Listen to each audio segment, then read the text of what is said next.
Okay, another update on the EF swap, K-Swap EF 4-door.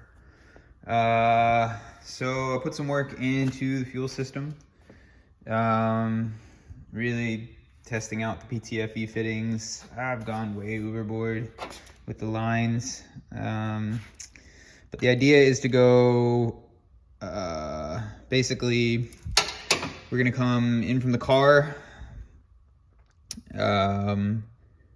That is gonna get sent to the fuel filter to quick disconnect, which is gonna live about here.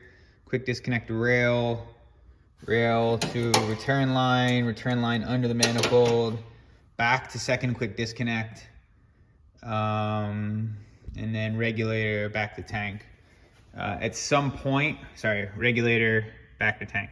At some point, there's gonna be a purge valve, and I'm gonna run back purge through the vent valve, and that is to alleviate any issues I'm gonna have with the quick disconnects. The fuel system needs to be depressurized at least that's how it's always been. I haven't messed around with the radium stuff, but most quick disconnects require depressurization in order to disconnect the fuel. That's what I'm expecting here. So if that's the case, I'll implement that backflow system to depressurize. If it's not the case, I'll just leave it alone.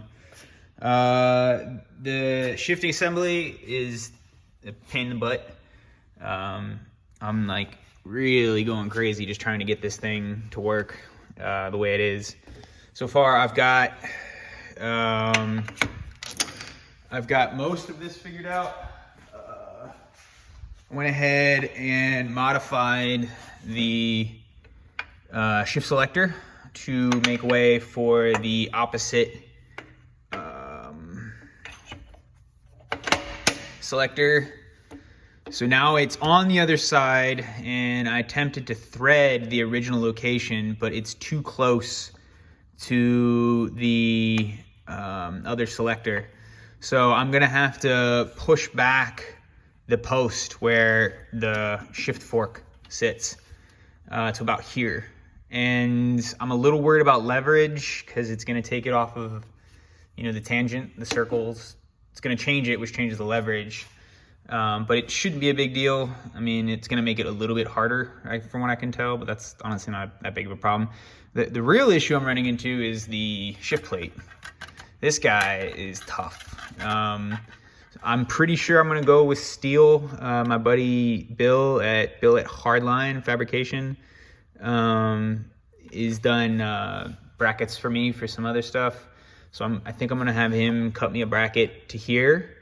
I have another one I just printed that is close enough to actually go on the car. So I'm gonna bolt it up, crank it down, and see how much it can hold before it snaps.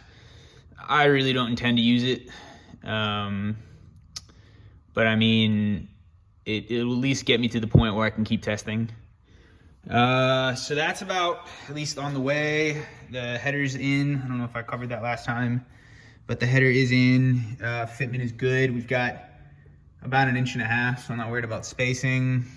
Shifter cables are gonna require some love so they don't get toasty.